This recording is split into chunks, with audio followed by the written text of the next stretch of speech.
오늘 하나님이 우리에게 주시는 말씀 여호수아 8장 1절에서 9절 말씀입니다.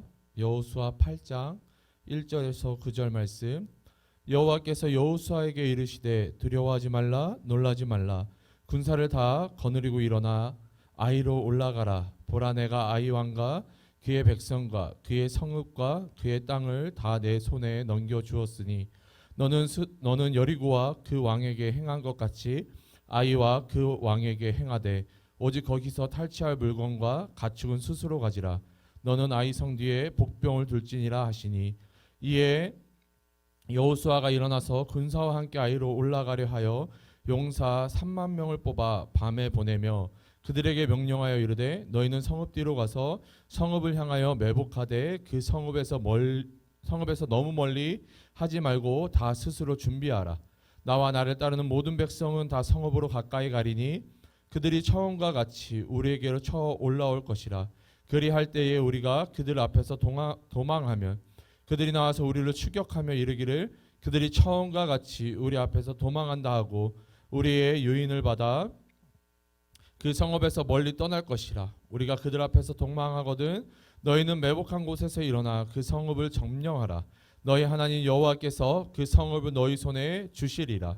너희가 그 성읍을 취하거든 그것을 불살라 여호와의 말씀대로 행하라. 보라 내가 너희에게 명령하였느니라 하고 그들을 보내매 그들이 매복할 곳으로 가서 아이 서쪽 베델과 아이 사이에 매복하였고 여호수아는 그 밤에 백성 가운데 잤더라. 아멘. 오늘 본문은 1차 아이성 전투에서 패배한 후 하나님께서 이스라엘 가운데 범죄가 있음을 밝히 드러내신 후의 이 장면입니다.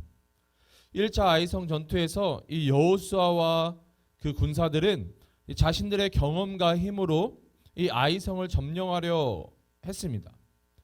이 하나님의 어떠한 말씀도 없이 이 자신들의 판단에 옳은 대로 행하였던 것입니다. 그래서 3,000명이 올라가지만 36명이 36명이 죽게 됩니다. 그리고 여호수아는 이 여호와의 궤 앞에 엎드려져 티끌을 뒤집어쓰고 기도하는 장면이 나타납니다. 이 불평불만하는 모습으로 기도했던 여호수아는 이 하나님의 말씀 앞에 결국 회개하고 이스라엘 가운데 일어난 범죄를 이 하나님의 말씀을 통해 깨닫게 됩니다. 그리하여 여호수아는 이 하나님께로 말씀하신 대로 유다 지파가 뽑혔고 유다 지파 중 세라 자손이 뽑히게 됩니다. 그리고 세라 족속 중에 삽디가 뽑히게 되며 이 삽디의 가족 중 이 갈미의 아들인 아간이 최종적으로 뽑히게 됩니다. 그럼 여러분 아간이 범죄한 것은 무엇입니까? 하나님께 온전히 바쳐야 되는 그 물건을 그 재물을 훔친 것이 이 아간의 죄입니다. 근데 우리가 이 아간의 범죄를 하나님의 것을 훔쳤기 때문에 벌을 받았다라는 이 윤리적인 측면에서 이 문제를 해석하고 바라보는 것이 아니라 이 말씀을 우리가 조금 더 잘 살펴보면요, 언약한 것을 이 하나님께서 말씀하신 그 언약을 불순종했기 때문에라고 말씀은 분명하게 기록하고 있습니다. 다시 말해 이 여리고는 이 가나안 전쟁에 있어서 첫 번째 성입니다. 첫 번째 성이기 때문에 이 첫 것은 하나님께 온전히 드려야 하는 것입니다. 그러나 아간은 그 율법을 어겼던 것입니다. 그리하여 아간은 죽임을 당하게 된 것이죠. 그리고 오늘 본문 8장을 살펴보면 이 8장을 시작하면서 하나님께서 여호수아에게 아이성을 어떻게 점령할 것인지를 말씀하고 있습니다. 먼저 1절을 살펴보면 여호와께서 여호수아에게 이르시되 두려워하지 말라 놀라지 말라 군사를 다 거느리고 일어나 아이로 올라가라. 보라 내가 아이 왕과 그의 백성과 그의 성읍과 그의 땅을 다 내 손에 넘겨 주었으니 말씀하고 있습니다. 하나님께서는 여호수아에게 다시 한번 언약의 말씀을 상기시켜주고 있습니다. 이 1절 마지막 부분을 살펴보면요, 살펴보면은 아이 왕과 그의 백성과 그의 성읍과 그의 땅을 다 내 손에 넘겨주었으니 내 손에 넘겨주었으니라고 쓰여져 있는 것을 우리가 볼 수 있습니다. 우리가 계속해서 이 여호수아를 통해서 살펴보았던 이 미래 완료형 시제가 쓰여져 있음을 우리는 볼 수 있습니다. 다시 말해 하나님께서는 다시 한번 여호수아에게 이 가나안의 전쟁이 사람의 힘과 칼에 있는 것이 아니라 하나님의 언약 가운데 이미 성취되었음을 말씀하고 있는 것이죠. 계속해서 2절을 살펴보면 너는 여리고와 그 왕에게 행한 것 같이 아이와 그 왕에게 행하되 오직 거기서 탈취할 물건과 가축은 스스로 가지라. 너는 아이 성뒤에 복병을 둘지니라 하시니 말씀하고 있습니다. 하나님께서는 이 아이 성이 여리고 성과 같이 정령될 것을 말씀하시면서 이 전리품을 챙기라고 말씀하고 있습니다. 근데 여러분 좀 이상하지 않나요? 이 여리고 성을 점령할 때에는 모든 것을 하나님께 드리라고 명령하시지만 이 아이 성을 점령해서는 그 전리품을 챙기라고 말씀하고 있는 것입니다. 여러분, 하나님은 우리의 모든 수고를 기억하십니다. 그리고 그 모든 수고와 노력에 대해 하나님께서는 갚아주시는 분이라는 사실입니다. 우리가 출애굽할 때 이스라엘 백성들이 출애굽할 때를 생각해 보면요, 그들이 애굽에서 400년간 노예 생활을 하였지만 출애굽할 때에는 이 400년간의 모든 수고와 그 수고의 보상을 받아 나오도록 하는 장면을 우리가 볼 수 있습니다. 여러분, 야곱은 또 어떠합니까? 그는 삼촌 라반에게 속았지만 이 라반을 떠나 집으로 돌아올 때에는 그 모든 수고를 하나님께서 보상해 주시는 장면을 우리가 발견하게 되는 것이죠. 일단 요셉도 마찬가지입니다. 형들의 시기와 질투로 애굽의 노예로 팔리게 됩니다. 그리고 이 애굽의 치위대장의 집에서 가정총무로 일하지만 이 보디발의 아내로 말미암아 누명을 쓰고 이 감옥에 갇히게 되죠. 그럼에도 불구하고 요셉은 최선을 다해 자신의 삶을 살아갑니다. 그리고 마침내 요셉은 애굽의 총리가 되죠. 그리고 요셉을 통하여 애굽의 많은 백성들과 또한 요셉의 가족들, 다시 말해 이 이삭의 가족들이 이 그 큰 기근에서 살아남게 됨을 우리가 발견하게 됩니다. 그리고 요셉은 이 모든 일이 형들이 나를 노예로 팔았기 때문에 그렇게 된 것이 아니라 하나님께서 태초부터 이미 계획해 놓으셨다라고 고백하고 있는 것입니다. 때로는 하나님께서 우리의 인생을 이 빛이 보이지 않는 동굴로 인도하실 때가 있습니다. 그러나 인내함으로 최선을 다해 끝까지 한 걸음 한 걸음 나아가다 보면 이 조그마한 빛이 보이기 시작합니다. 그리고 그 조그마한 빛을 따라 계속해서 걸어가면 마침내 그 길고 긴 그 어두운 그 동굴을 벗어나게 된다는 것입니다. 그런데 이러한 어두운 이 긴 동굴을 우리가 혼자 나아가는 것이 아니라 항상 하나님께서 우리와 동행하고 계신다는 사실입니다. 단지 우리가 느끼지 못하고 보지 못할 뿐입니다. 하나님께서는 우리의 모든 수고와 노력을 기억하고 계시며 그것들을 다 갚아주시는 하나님이시라는 사실입니다. 오늘도 하나님 앞에 최선의 삶을 살고 그 열매는 하나님께 맡겨드리는 우리 모두가 되시기를 주님의 이름으로 축복합니다. 이 계속해서 오늘 본문 2절 마지막 부분을 살펴보면 너는 아이 성 뒤에 복병을 둘지니라 하시니 말씀하고 있습니다. 하나님께서는 이 여리고 성을 점령할 때와 마찬가지로 이 아이 성을 점령할 이 전략을 여호수아에게 알려주고 계십니다. 이 하나님께서 여호수아에게 이 전쟁의 전략을 알려주시는 이유가 무엇입니까? 하나님께서 여호수아에게 이 전쟁의 전략을 알려주시는 이유가 무엇일까요? 이 전쟁이 여호수아나 이스라엘 군대의 힘과 칼에 있는 것이 아니라 하나님께 속했음을 다시 한번 나타내고 계시는 것입니다. 다시 말해 하나님께서 이 아이성을 여호수아와 이스라엘 백성에게 주셨음을 다시 한번 기억하게 하시는 것이죠. 하나님께서 알려주시는 이 전략을 믿음으로 받아들이고 또 순종하면 아이성을 점령할 수 있다라는 것입니다. 그리고 하나님께서 여호수아에게 알려주신 이 전략은요, 복병을 만들어서 매복하는 것입니다.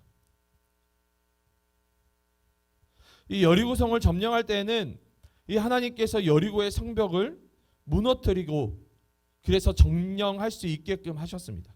하나님께서 하셨다라는 것이죠.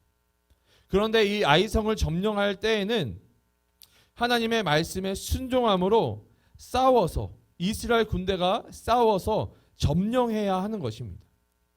왜 하나님께서는 여리고성을 점령할 때와 이 아이성을 점령할 때에 전혀 다른 방식으로 이스라엘 가운데 역사하고 계실까요? 이 하나님께서는 우리의 인생을 여러 가지 방식으로 인도하십니다. 왜냐하면 하나님은 무한하시며 전능하신 하나님이시기 때문입니다. 하나님께서는 항상 동일한 방법으로 우리에게 역사하시고 인도하시는 분이 아니라는 것이죠. 하나님께서는 항상 가장 좋은 것으로 최고의 방법으로 우리 가운데 역사하시고 인도하시는 분입니다. 여리고는 하나님께서 전적으로 역사하셔야만 했던 것입니다. 그리고 아이성은 하나님께서 전략을 알려주시고 그 전략을 여호수아와 이스라엘 군대가 시행하게끔 하신 것입니다. 우리는 하나님께서 왜 다르게 역사하시는지 다 알 수는 없습니다. 그러나 한 가지 우리가 알 수 있는 것은 하나님께서 갖고 계신 그 계획은 우리가 생각하는 계획보다 더 크며 완벽하다는 사실입니다. 여러분은 누구의 계획을 의지하며 살아가십니까? 나의 계획과 나의 경험을 의지하십니까?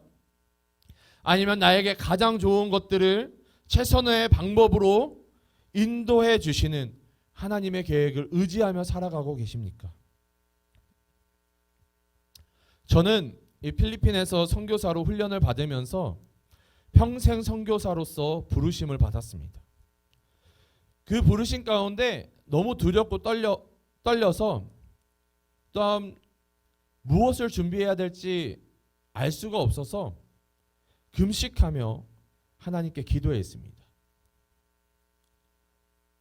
그런데 금식하며 기도할 때에 하나님께서 뜻밖의 한 자매를 만나게 해주셨습니다. 훈련 기간이었기 때문에 당연히 교제할 수 없었습니다. 하지만 여차저차해서 이 소개받은 자매를 만나게 되었고 서로 좋아하는 감정이 있어서 교제하기 시작했습니다. 그리고 결혼까지 하게 되었습니다. 근데 여러분, 저는 배우자를 위해서 기도한 적이 한 번도 없습니다. 심지어 아시는 분은 아시겠지만 제 와이프가 필리핀 사람인데요. 심지어는 이 국제 결혼은 생각해 본 적도 없다는 것이죠. 그리고 제 와이프는 제가 훨씬 더 늙어 보이긴 하는데요. 저보다 1살 연상입니다. 당연히 저는 연상이랑 결혼할 거라 생각해 본 적도 없습니다. 그런데 하나님께서는 이 저의 계획에 없었던 국제 결혼과 더욱이 이 연상을 만나게 해주셨던 것입니다. 하지만 하나님께서 저를 필리핀 평생 선교사로 부르시고 그 부르신 가운데 금식하면서 만나게 한 사람이 바로 지금 함께 살고 있는 와이프라는 것입니다. 그런데 여러분, 놀라운 사실이 뭔지 아세요? 이 와이프를 만나게 됨으로써 제가 필리핀을 더욱더 깊이 알 수 있었다는 것입니다. 그리고 무엇보다 필리핀 현지인들의 삶을 제가 피부로 느끼고 경험할 수 있었다는 것입니다. 또한 와이프를 통해서 이 현지 교회 리더십과 또한 목사님들을 만날 수 있는 기회가 생겼다라는 것이죠. 이렇듯 제가 기대했던 것과는 다른 상황과 방향으로 인도하셨지만 그 하나님의 인도하심은 저에게 있어서 최선의 방법이었으며 최고의 결과를 가져다 주시는 하나님의 계획이었다라는 것입니다. 주 안에서 사랑하는 청년 여러분, 나의 계획과 생각을 의지하는 것이 아니라 하나님께서 인도하시는 대로 순종함으로 우리를 향하신 하나님의 위대한 계획을 이루어가고 완성해가는 우리 모두가 되시기를 주님의 이름으로 축복합니다. 이 마지막으로 오늘 본문 가운데 반복해서 나오는 단어를 좀 살펴보도록 하겠습니다. 오늘 본문 8장을 읽어보면 복병이라는 단어와 매복이라는 단어가 반복해서 나옵니다. 여러분 혹시 이 복병과 매복이라는 단어의 뜻을 아시나요? 이 전쟁에 있어서 가장 기본적인 전략이지만 효과가 가장 큰 전략이 바로 복병과 매복입니다. 이 상대방이 전혀 눈치채지 못하는 곳에 숨어 있다가 이 빈틈이 보이면 공격하는 전략이 바로 복병과 매복입니다. 그런데 왜 하나님께서는 이 아이성을 점령하는 데 있어서 이 복병과 매복이라는 전략을 이용하고 계실까요? 사용하고 계실까요? 여러분, 이 복병과 매복을 성공하기 위해서는 가장 중요한 것이 잘 숨는 것입니다. 소수의 병력이 숨어 있다가 이 다수의 병력을 공격하는 전술이 매복과 복병이기 때문에 잘 숨는 것이 중요하다는 것이죠. 그런데 반대로 적에게 발각이 되면은 오히려 복병과 매복은 전멸당할 수밖에 없습니다. 왜냐하면은 상대방보다 상대적으로 적은 수가 숨어서 기습하기 때문에 만약에 걸리게 된다면, 노출이 된다면은 상대적으로 적들이 병력이 더 많기 때문에 전멸할 수밖에 없다라는 것이죠. 그렇기 때문에 복병들이 이 매복할 때에는 바닥에 완전히 엎드립니다. 서 있으면은 발견되기 쉬우니까 이 나무나 숲풀 사이에 땅에 완전히 엎드려서 매복한다라는 것이죠. 그리고 옷이나 몸에 다른 어떠한 것으로 인해서 혹시나 불빛이나 달빛이 반사될 수 있기 때문에 온 몸을 재로 뒤덮습니다. 재로 뒤덮어야만 빛이 반사가 안 되기 때문입니다. 그런데 여러분, 엎드려 재를 뒤집어 쓰는 모습이 어떤 모습과 비슷합니까? 우리가 몇 번 살펴봤는데요. 성경 속 인물들이 하나님께 온전히 회개할 때 보여지는 모습이 어떠한 모습입니까? 바로 엎드려 죄를 뒤집어 쓰는 모습입니다. 다시 말해 이스라엘의 복병들이 매복하는 모습은 하나님 앞에 회개하는 모습과 닮아 있다라는 것입니다. 왜 하나님께서는 이러한 모습을 성경을 통해 우리에게 말씀하고 있는 걸까요? 보여주고 있는 이유가 무엇일까요? 계속해서 구절을 살펴보면요, 그들을 보내매 그들이 매복할 곳으로 가서 아이 서쪽 베델과 아이 사이에 매복하였고 여호수아는 그 밤에 백성 가운데서 잤더라 말씀하고 있습니다. 여호수아가 어디에서 잠을 잤다고 말씀하고 있습니까? 기록되어져 있습니까? 백성 가운데에서 잠잤다라고 기록되어 있습니다. 그런데 조금 더 원문에 가깝게 해석을 하면요, 그 매복한 군사들과 함께 잠을 잤다라는 것입니다. 다시 말해 여호수아는 이 복병들과 함께 매복을 했다는 것이죠. 여호수아도 엎드려 재를 뒤집어 쓰고 있음을 말씀하고 있는 것입니다. 그리고 가장 중요한 구절이 바로 10절인데요. 이 10절을 살펴보면 여호수아가 아침에 일찍 일어나 백성을 점호하고 이스라엘 장로들과 더불어 백성의 앞서 아이로 올라가매 말씀하고 있습니다. 여러분, 긴 어두운 밤이 지나고 지금 무엇이 도래하고 있습니까? 아침이 도래하고 있음을 오늘 본문 가운데 말씀하고 있습니다. 여호수아와 이 복병들은 밤새도록 땅에 엎드려 죄를 뒤집어쓰고 매복하고 있었습니다. 어쩌면 그 시간이 이들의 인생에 있어서 가장 어둡고 힘든 시간이었을지 모릅니다.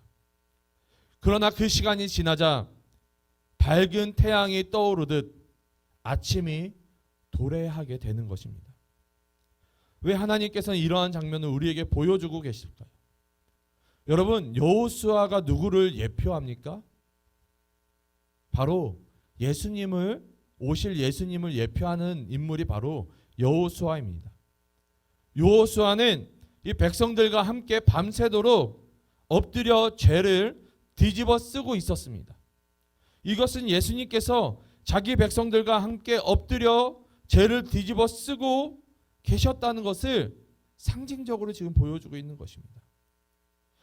예수님께서 자기 백성들과 함께 엎드려 죄를 뒤집어 쓰셨다는 건 어떠한 사건을 예표하고 있는 것입니까? 의미하고 있는 것입니까?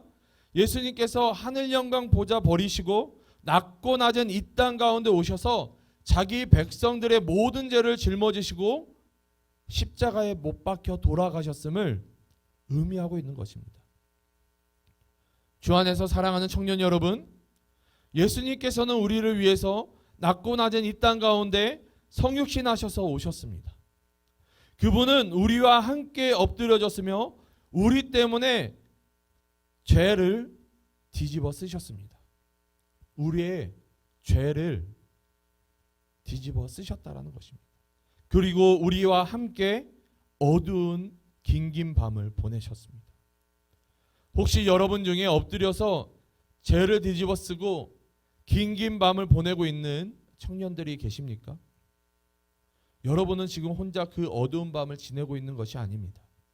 나와 함께 엎드려져 죄를 뒤집어 쓰고 계신 예수님이 우리와 함께 하고 계신다는 것입니다. 그리고 마침내 밝은 태양이 떠올라 긴긴 밤을 지나 아침이 온 것처럼 어두웠던 우리의 인생이 예수님으로 말미암아 밝은 새 아침의 인생을 허락해 주신다는 것입니다. 지금은 비록 이 바이러스와 이 여러 가지 문제로, 또한 개인적인 문제로 가정에서 학업과 직장 가운데 힘든 시간을 보내고 있을지도 모릅니다.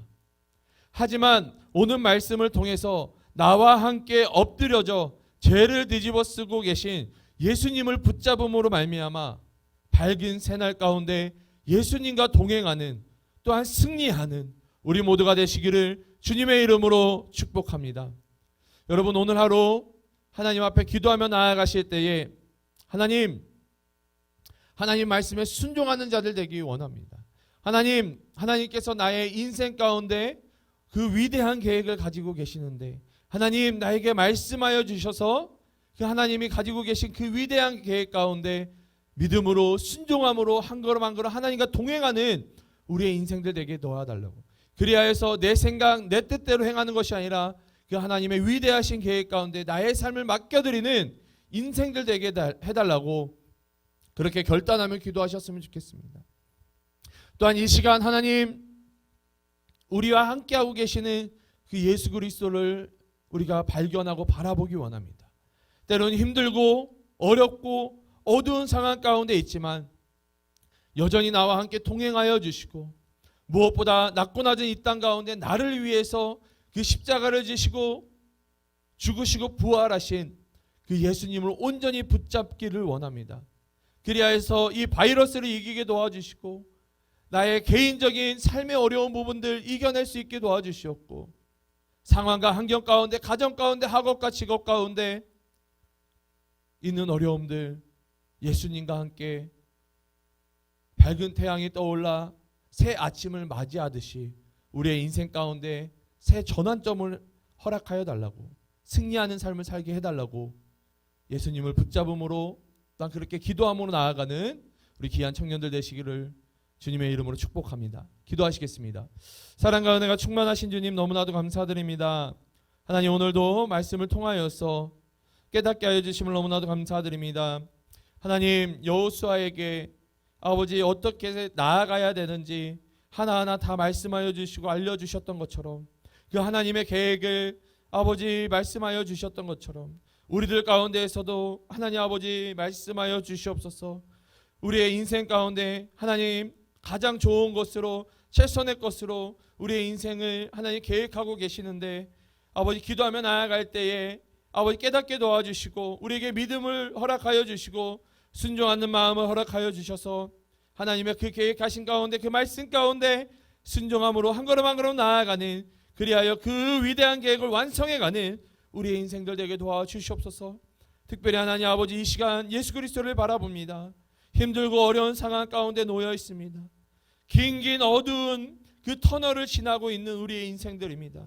땅에 완전히 엎드려져서 하나님 죄를 뒤집어 쓰고 있는 우리의 인생들입니다. 하지만 하나님 아버지 여전히 우리와 함께하고 계시는 그 예수 그리스도를 발견할 수 있게 도와주시옵고 그 예수 그리스도를 의지함으로 말미암아 하나님 그 주님과 함께 밝은 태양이 떠올라 새 아침을 맞이하는 아버지 기쁨을 허락하여 주시옵소서. 그리하여 우리에게 감사를 회복시켜 주시옵소서. 하나님 승리하는 삶을 살아가는 우리들 되게 도와주시옵소서. 하나님 오늘 우리 귀한 청년들 하루를 또한 살아갈 때에 하나님의 그 계획하신 가운데 예수 그리스도와 동행하고 그 성령 하나님의 인도하신 가운데 승리하는 삶을 살아가는 우리 모두 되게 도와주시옵소서. 주님께 모든 것들을 감사드리고 맡겨드리오며 거룩하신 예수님의 이름으로 기도드립니다. 아멘.